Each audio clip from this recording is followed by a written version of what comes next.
puissiez croître pour le salut. Comment c'est possible que quelqu'un qui vient à peine de recevoir le Christ, il va commencer à progresser dans les affaires? Où est-ce que Jésus t'a pris? C'est comme ça que vous voyez des gens qui dans le monde, quelquefois, sont en train de mener une double vie, prostituée. Mais quand ces gens-là viennent à l'église, ils veulent que le Seigneur Dieu leur accorde la grâce pour qu'ils trouvent beaucoup de maris. Je ne comprends pas.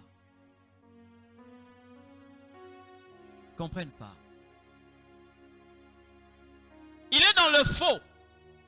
Quand il vient, il veut que le Seigneur Dieu lui accorde encore la grâce de progresser.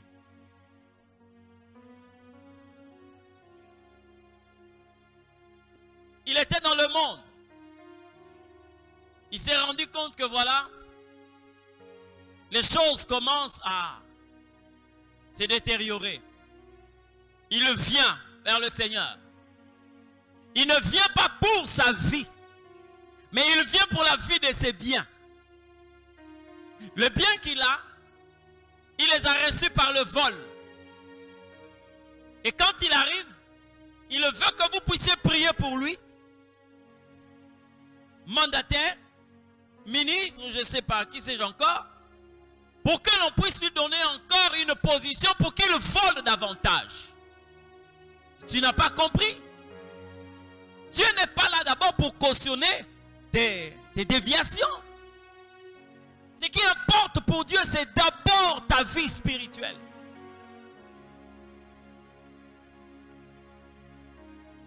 Est-ce que vous n'avez pas entendu que la Bible dit recherchez premièrement la justice et le royaume des cieux? Mais certains viennent.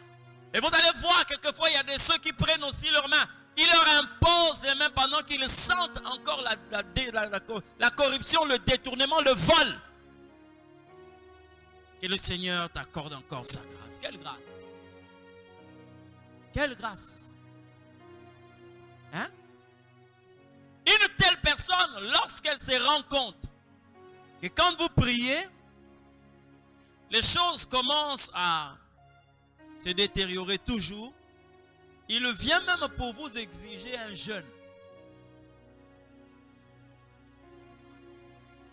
Ils sont prêts à apporter des offrandes, des enveloppes, pour dire que voilà, pasteur, vraiment que le Seigneur fasse grâce. Que le Seigneur fasse grâce.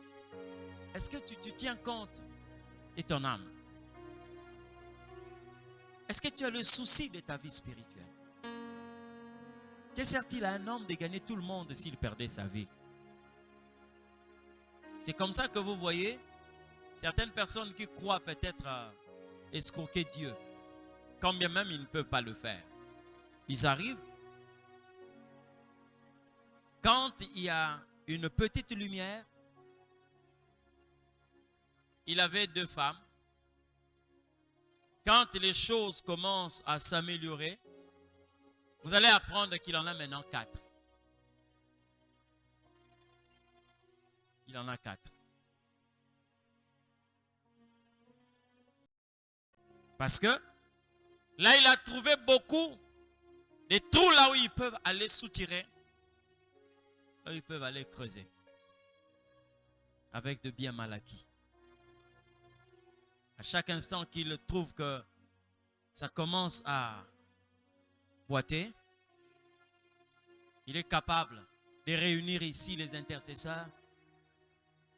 Il donne une enveloppe ici, $2000, il donne une enveloppe là-bas, il donne une enveloppe là-bas. Vous voyez des intercessions qui se font à gauche et à droite pour implorer la grâce de Dieu sur une personne qui ne mérite même pas. Je dis bien, il ne mérite même pas. Lui, sa joie, c'est de voir ses biens se multiplier, même étant dans le mal. Puisqu'on lui a enseigné, il a reçu le lait frélaté. C'est comme ça qu'il y a des gens qui sont venus vers Jésus, ils ont dit à Jésus, Seigneur, mon frère ne veut pas partager mon héritage avec moi. Il ne veut pas qu'on partage notre héritage. Jésus a dit, qui m'a établi juge de votre héritage?